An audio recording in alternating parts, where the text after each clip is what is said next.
ko. Pero by the way, pakilala mo na ako ng maayos, pero magpakilala ng magulo. So my name is Christine Joyce Biscotto, but you can call me CJ po. So personally, totoo po yung sinabi ni Sir Brian. Isa po ako sa natulungan niya nung ginawa at sinuwalan ko yung ganitong klaseng business. But if si Sir Carlo po is working as teacher at nag-OFW, si Sir Brian naman po is estudyante na nag-start. So pagsamahan mo yung dalawang yun. So in short, working student po ako nung na-invite ko ako sa business. Diba? But to be exact, actually 16 pa lang, nagtrabaho na po ako. So iba't ibang racket, iba't ibang part-time, iba't ibang extra income. Bakit? Kasi po ako, yung tatay ko, sa kasamaang palad, maaga pong sumakabilang. Tama. Diba? Sumakabilang bahay, diba? So medyo nag-share ng love sa ibang bahay yung father ko. But, ang nangyari po sa akin, instead na maapektuhan ako sa naging sitwasyon ng pamilya namin, kasi baka meron dito sa loob ng kwarto na to, na makarelate ka sa akin, hindi nabuo yung pamilya mo, yun yung naging motivation ko para mas magsumikap para makatulong po ako sa nanay ko. So as you can see, lahat po ng racket, sa totoo lang, pinapasok ko. Even bago ko pa makita yung gantong klaseng business, sobrang practical ko na pong tao. Alam mo yung basta legal, marangal, malinis sa paraan walang natatapakan ng ibang tao, nakikita ako ng pera, go lang ng go, sayang ang pagkita eh. So as you can see, kahit kapag fashion show, usherette, motor show, car show, promo girl, at kung familiar po kayo sa namimili ng mga free hotdog or free ice cream sa grocery or sa mall, nakakakita nun? Yes! Naging work ko yun before. So, kumikita ko somehow, awa ng Diyos, nakagraduate po ako ng psychology sa Lasal. So, pagka-graduate ko, kagaya ng typical na mga estudyante, pagka-graduate po ba, mabilis makahanap ng trabaho o wala agad trabaho? Gabi, no? So, mahirap maghanap ng work. Pero after several months, awa ng Diyos, nakahanap po ako ng maayos sa trabaho. Naging rehab counselor po ako sa isang rehab center. Ang ganda professional, no? Rehab counselor. Sa Tagalog, kumakausap ng baliw. Masaya po kayo? Pero at least ito normal na tao, tama? Pero sure ka ba, normal pa yung katabi mo? Ha? Kasi dun mukhang normal, pero hindi eh. Di ba? Pero ano ba kung talagang grinab yun? Manila pa yun, no? All the way from Batangas, yun po ako nagtrabaho. Ang rate ko per day that time is 650. So marami nagsabi sa akin, lalo na kung meron dito sa loob ng kwarto mo na nag-work na, o nag-work ka pa hanggang ngayon, ay siya makaka-relate ka na tama po ba? Mahirap kumita ng pera. Yes! Ang pera pinaghihirapan, tama? Yes! Ang pera pinagsisinapan.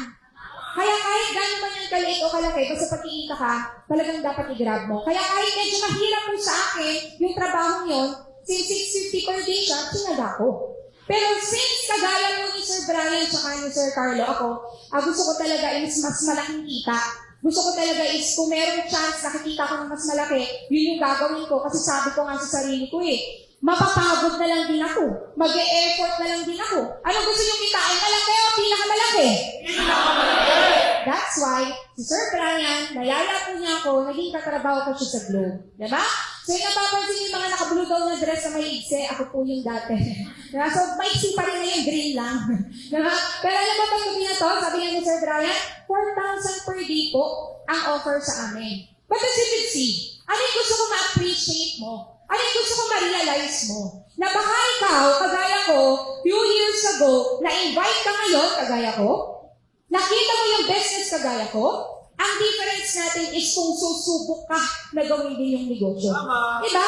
Kasi alam mo nangyari sa akin, nag-start na naman ako sa try sumubok lang po ako. Bakit? Sabi ko nga ano po bang kinalaman nung ganitong business sa pagiging psychology ko? Related pa ba siya? Yeah! Walang kinalaman yung pag-negosyo sa pinag-aralan ko. Kasi marami sabi sa akin, naku Ma'am CJ, yung ganyang business, mahirap pasukin kasi wala akong alam sa business. Hindi ko linya yan. Hindi ko hilig yan. Pero tama po ba lahat ng bagay na pag-aaralan? Yeah. Kung sa school na, nag-aaral tayo para lang sa grades. Why not this time? Sabi ko, pag-aralan ko siya kahit first-timer ako, kasi baka kayo po, maging first-timer din kayo sa ganitong klaseng business, hindi po siya mahirap, kailangan ng pag-aralan mo eventually, mag-grow ka. Na from that moment na nag-start po ako, sa totoo lang, pinagsabay ko, kung meron na sa loob ng kwarto na ito na nagtatrabaho ka right now, pwede nagsabay yung business. Ma'am, nag-aaral po ako pwede mo rin isabay. Ma'am, wala pong pinag pinag-aabalahan, mas kailangan mo to. Di ba?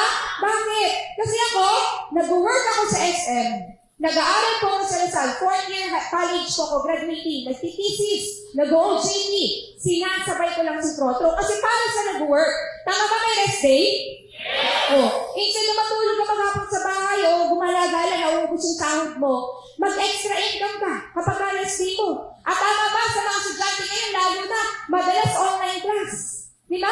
So, pwede mo siyang isingit. Imagine, siningit ko lang siya. Nag-start ako sa very minimal income. Ang liit ito, magkano siya? 450 pesos. Ang cute-cute. Ano pangalan po? Rainier? Tama? Kasi cute ni Sir Rainier. Diba? 450. Imagine, hindi po yung isang araw isang linggo. Kaya unahan na kita. Maraming pwedeng mag-judge sa'yo, maraming pwedeng mag-negative sa'yo, maraming pwedeng magsabi hindi ito totoo kasi gano'n na-experience ko Nung na-invite ako. Pero come to think, after several months, after several years, inaral ko yung business, sinipagan ko, talagang inasikaso ko, came to the point na kumita po tayo ng 152,000 sa loob ng isang linggo. Diba? Ma'am, totoo po ba yan? Possible po ba yan? Kanina may 2 tao na nag-share sa inyo. Nangyari din sa akin kasi nagtiwala ako sa kanila.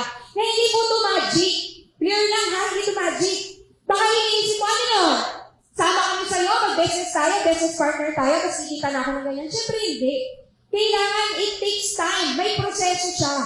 Pero ang pinakamadali, tuturuan ka namin at tutulungan ka namin kung paano patakbuhin yung negosyo. Kaya alam niyo po ang nangyari sa akin. Next natin. So makita niyo po, ang first 3 years ko sa business, dahil nag-guide ako ng mga tao, kumita po ako ng 3.1 million pesos. Kasi naniniwala ka ba kapatid, na kapag ikaw, sumama ka sa tamang tao, magiging tama yung buhay mo. Diba? Sabi nga nila sumama ka sa tatay, mamaya tambay ka na rin. Sumama ka sa mga manginginom, kahit di ka nagiinom, mamaya mas malakas ka pa manginom. Ha? Sumama ka sa mga nag-iyosi. Kahit ayaw mo na amoy ng yosi, mamaya nag-iyosi ka na rin. Ako po, kahit na may konting takot, may konting duda, ako sa gandong klaseng business before, sumama lang po ako sa mga successful na tao. Kaya eventually, paunti-unti, naging successful din po ako. Diba? Na ano point? Tingnan niyo po. Huwag po kayo maki sa pera ha. Bonus lang yan. Siyempre, ang business kumikita. Siyempre, ang business magkakapera. Pero ang gusto ko mas ma-appreciate nyo this time, it's not about the money. Ang gusto ko mas ma-appreciate nyo this time, na kung bakit, ma'am, marami namang business sa labas Pwede namang hindi front row. Ma'am, marami namang opportunity sa labas so pwede kumita na ang pera. Bakit front row? And if that would be the question, kung bakit front row, compare sa trabaho, compare sa other business, isa na pinakamahalaga sa buong mundo at sa buong buhay natin na hindi mo makikita sa ibang opportunity sa labas, I would bet you, yung oras po, yung nasa-save natin sa business. Bakit? Pakita na natin, focus lang tayo sa taas, guys. Ang sahod ko sa trabaho ko dati, isa sa mga trabaho kasi iba't iba na po yung naging work ko before, is 12,000 per month. Ilang months po ang meron sa loob ng isang taon? 12, no? So imagine, multiply natin yan. 12,000 times 12 months times 3 years. Kasi 3 years po ako nagtsaga dun sa company yun. Ayun ba sa 3 years, napagod din naman ako, hirap din naman ako, kuyak din naman ako, pero ang kinita ko lang within 3 years is 432,000. Now, if you would ask me, ma'am, pwede naman, pera pa rin yan. Oo naman. Sino ba naman aayaw doon sa pera? Pero sabihin ko sa'yo, yung 432 sa loob ng 3 years sa pinaghirapan ko sa trabaho ko, tanong, nahawakan ko po ba ng buo? Yeah. Bakit? Just like a typical kind of employee. Sahod mo ng quincenas, budget hanggang katapusan. Sahod ng katapusan, budget ng quincenas, may ikot-ikotan. Kung di ka lumalapat sa palad mo, may pagbabayaran na. Yeah?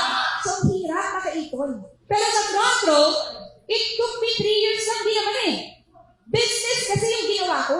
So, 3 years sa 3.1, maging honest po ako, hindi ko rin yan nahawakan ng buo. Siyempre, kumakain naman ako. Diba? Hindi nag-gastusan din ako. Pero sa loob ng 3 years sa 3.1, sa laki yan. Tanong, may naitabi kaya? Yes! Diba? So alam nyo, sobrang sarap. Isa sa pangarap ko talaga bilang babae, shout out sa mga babae dyan na nandito sa loob ng seminar. So alam nyo po, bata pa lang ako, favorite ko sila Snow White, di ba? Sila Cinderella, di ba? So at young age, I can proudly share to you that I've achieved my dream wedding. Now, kapag-expire ka naman mag-love life, di ba? So hindi ko sinasabi ng love life. Ang sinasabi ko lang, let's be realistic. Yung ibang 23 sa labas, baka maghapong nag-MM. Yung ibang 23 sa labas, baka asa ko sa magulang o naghahanap pa lang ng trabaho, nagsisimula pa lang sa buhay. Pero dahil maaga po akong natuto at tinuruan sa ganitong klaseng business, sobrang ganda ng culture ng front row. At the age of 23, hindi naman yung kasal yung masarap. Ni piso po, walang nilabas parents ko, wala namang ilalabas. Di ba? Ni piso din, walang nilabas parents ng pangasawa ko, lahat galing sa kita namin sa front row. Di ba? As you can see, hindi lang po dumating sa nakuha ko yung isa sa mga goal ko sa buhay, which is yung grand wedding. Alam nyo, even up to now, sobrang hindi po ako makapaniwala. Dati napapanood ko lang sa movie. Dati nakikita ko lang sa mga billboards, sa mga magazine. Akala ko nga dati mga foreigner lang yung pwede magkaroon ng ganun. Alam mo ba't ako sobrang hindi makapaniwala? Hindi ko po nabanggit sa inyo kanina. I was born and raised in Tondo, Manila. Kami na po kayo sa Tondo? Yes! Kung saan walang adik, rugby at hold up? Sa kabaliktaran? Di ba? Hindi po ako laki sa hirap. Pero ako yung tipo ng bata, lalo kami sa setup na pamilya ng sakto-sakto lang. Meron ba mga kagaya ko dito? Di ba? Yung tipo hindi naman sobrang hirap, pero hindi naman sobrang yaman. Pero one reality of life, kahit nasa middle class ka ng family mo, tama ba madalas problema ka rin ay? Pera. Di ba? Na alam mo, I never imagined myself na dati lang akong nasa Tondo, dati lang ako nag-work sa SM, dati lang ako working student. At the age of 23 years old, I got to buy my second car sa Proto. That's a triple yellow Ford Mustang. Kapatid, hindi naman yung sasakyan ang nakakakilabot. Alam mo yung nakakakilabot? Sino ako para makabili ng ganyang klaseng sasakyan? Imagine, few years ago, same lang tayo. Nakaupo lang din ako dyan. Hindi ko nga alam kung totoo yung ganitong business Pero one thing is for sure. Kahit, sabi ko nga kanina kahit may konting takot at duda ko, nag-try po ako. Kasi dito, ang kailangan mo lang tatlong letra. T-R-Y. Pakilakas po? Sabi niya, T-R-Y. Try ko, no? Pakilakas? Pakiulit? Subok lang. You know why? I believe that life is taking risks. Naniniwala po kayo doon? Yes! Na ang buhay niyo, patuloy na pakipagsakaran lamang. Diba? Yung nag-apply ka ng trabaho mo, tawag doon, take risks. Hindi mo sure kung nag-apply ka, matatanggap ko sa trabaho. Tama? Ako po, kagaya ni Sir Carlo, nag-try din ako sa abroad. Nung nag-OFW ako, ang tawag doon, take risks. Hindi ko rin sure kung magiging maganda yung buhay ko kahit na nag-ibang bansa pa ako. Tama? Pero sa front row, there's no risk at all. Bakit? Sabihin ko sa'yo, dito, proven system na po. Ang dami na pong nag-milyon. Ang dami na pong kumita. Isa lang kailangan mong gawin. Kailangan sumama ka sa amin at gawin mo rin yung negosyo para kitain at makuha mo rin yung nakuha namin. Kasi alam nyo, ayan yung husband ko kanina nag-share siya, so naka-Dodge Challenger. Pero the best thing about that is hindi lang yan. Next natin, ngayon, ang pinakamaganda, hindi lang po yung sasakyan. Dahil po sa Proto, paunti-unti, nakakaipon po kami. Di ba bakit? Let's be realistic, nung nagtatrabaho ko, hindi kaya mag-ipon. Ang hirap mag-ipon. Tama ba Pero dito, dahil maganda ang kitaan, malaki ang kitaan, possible talaga na makaipon ka. Natama po ba?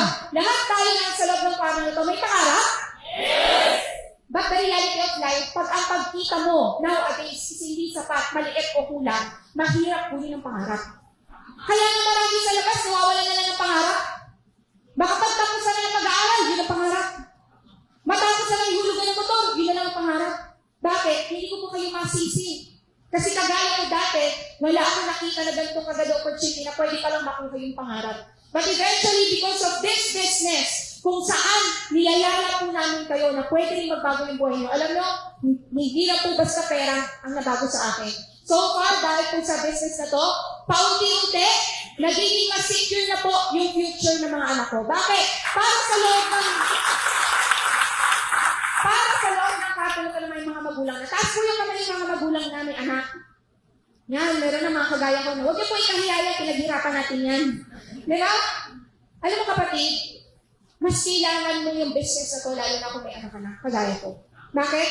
Let's be realistic. Huwag mo na lang ito gawin para sa'yo. Gawin mo to para sa future nila. Kasi kung magulang ka na, kagaya ko, ano yung mas gusto mo? Magandang buhay para sa kanila o pangit? So, dapat mag-isip ka.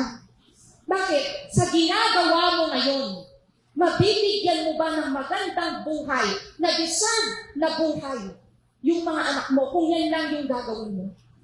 At kung ang sagot mo is hindi ko alam, hindi ko sigurado, at lalo na kung no, kagaya ko 2 years ago, this is the best time na subukan mo yung business. Kasi so far, alam mo, yung panganay ko, proud ko ako na kahit pa paano, hindi ko lang naibibigay lahat ng pangangailangan. Nabibigay ko rin lahat ng gusto niya at gusto ko para sa kanya. Yung pangalawang anak ko, ganun din. And even yung bunso kong anak, kasi so far, I have 3 kids na po. At dahil sa Toronto, paunti-unti, nabibigyan ko sila ng magandang buhay at mas secure na future. And so far, hindi lang yan. Alam niyo po, yung dati po, na nakatira lang kami sa Tondo, nangungupahan sa isang studio apartment, dahil po sa Toronto, we got to pursue a 770 square meters na lote. Imagine mo, kung patuloy ako nagtrabaho dati sa SM, kung nag-work na lang ako as employee at hindi ko sinubukan yung ganito klaseng business, at young age, makakabili po ba ako ng ganito? Hindi. Yun ang reality ng buhay. Pero alam mo, hindi lang dun umabot. Dahil sa ganitong business, ang sarap po, total 360 na bago yung buhay namin mag-asawa. Alam mo kung bakit? Bear with me, focus ka sa screen. Kagaya po ng karamihan na kabataan, hindi ko po kinakahiya, kami ng husband ko, nung medyo nagka-first baby po kami, hindi kami ganon ka-financially stable. At kagaya ng mga kabataan na nagkaroon ng pamilya na maaga na hindi financially stable, ano usually nangyari? Kami ito titira sa magulang. Diba? So we have no choice. Sabi nga ng Pinoy, pamaiksi ang tubat, matutok, mabaloktok. Kahit nabaloktok na, ay talaga namang pinagkakasya pa. Diba? Pero alam mo, with front row, kaunti-unti, nag-i-improve talaga yung income. At maniwala ko sa hindi kapatid. Naniniwala po ako na hindi pera ang pinaka-importante bagay sa buong mundo. Pero yung pera, kaya niyang pagbuklong din, o sa akin, yung pinaka-importante bagay sa mundo. Which is para po sa akin, ano yun? Pamilya. Diba? Ano nangyari? Paunti-unti, nag-improve po kami financially. So yung dating nakikitira, sabihin na, dating nakikitira sa magulang, nagsisiksik sa isang kwarto, paunti-unti, after several months, years, nakapag-start po kami makapagsaliri. O, palakpakan na, wait lang. Ma'am, ba't nangungupahan? Familiar kayo sa mga subdivision na rin to? Mga kamelya, ganyan? So, nangungupahan na kami. Pero bakit ako masarap pa rin sa feeling? Simple lang. Isipin mo dati, nakikisiksik lang, ngayon may kakaya na kami magsarili. Bakit nangungupahan? Kasi hindi pa po sa amin yung bahay. Nagre-rent lang siya. Pero alam mo, sabi ko yung time na yun, I don't know kung ma-appreciate or ma-absorb nyo kung ano yung feeling na sinasabi ko sa'yo. Sabi ko yung time na yun, matapos lang natin ito monthly, at least may bahay na tayo. Sabi ko itong 80 square meters, ito ang sarap na. Imagine mo, nag-start lang tayo sa busubok-subok lang sa business, pero alam mo, maniwala ka. Pag tama yung opportunity na ginagawa mo, pag masipag ka sa buhay, at nagdadasal ka, hindi ibibigay sa iyo ng Diyos yung mga bagay na gusto mo o hinihiling mo. Ang ibibigay sa iyo ng Diyos, yung mga bagay na higit pa sa inaasahan mo. Kasi hindi ko po namalayan, akala ko na makakabili lang ng lote. But at the age of 26 years old, we got to have our own lot. Next po natin. Ayan. Our own house. Ayan. Balik na Pastor Jason. Gusto ko din i-share to. Oh, yan po kami before. Tanong, wala yung pinagbago? Yes! Hindi lang pera ang kayang baguhin sa'yo. Pati itsura mo at buong pagkatao mo, buong buhay mo. Diba? So far yan, next natin. So ito na po yung bahay namin. Tanong, sulit po ba na kahit medyo may takot ako, sumubok ako? Yes! Diba?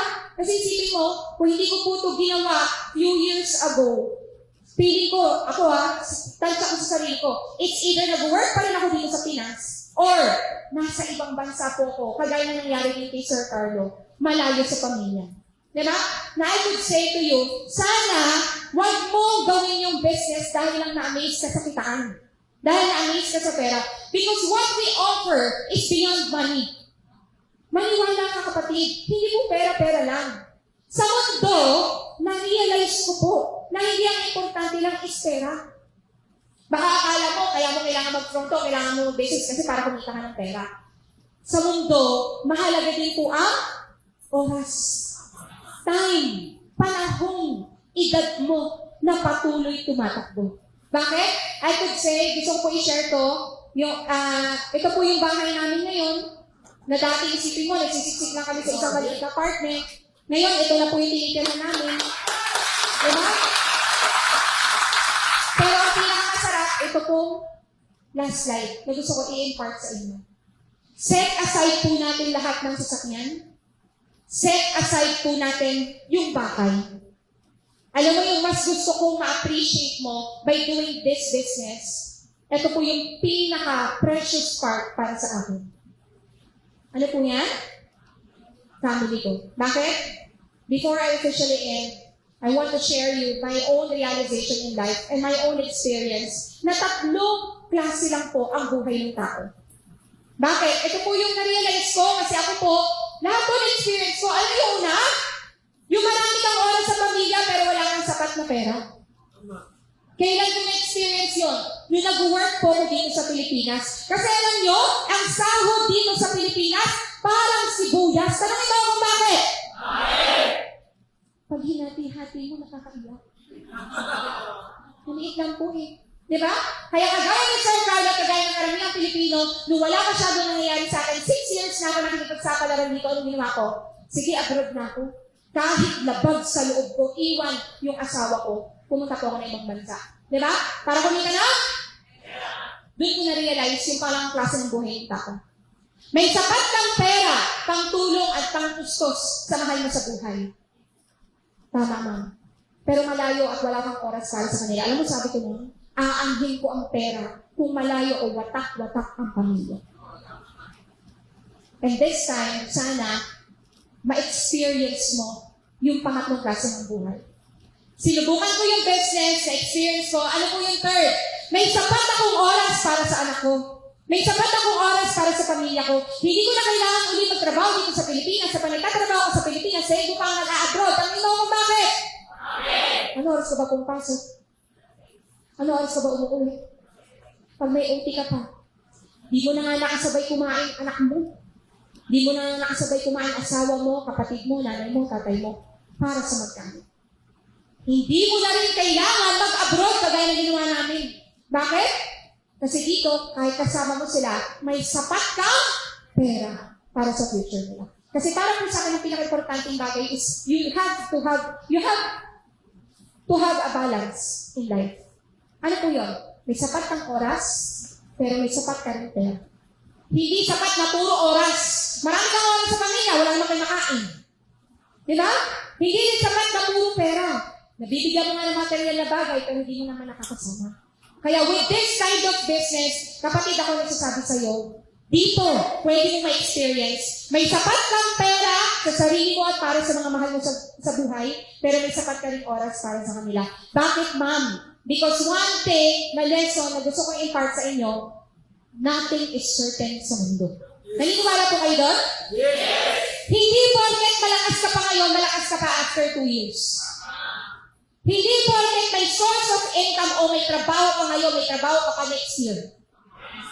Hindi porket nandyan yung magulang mo sa tabi mo para suportahan ka sa mga gastusin at kailangan mo sa buhay, nandyan pa rin yan after 10 years. Diba? Life is unpredictable.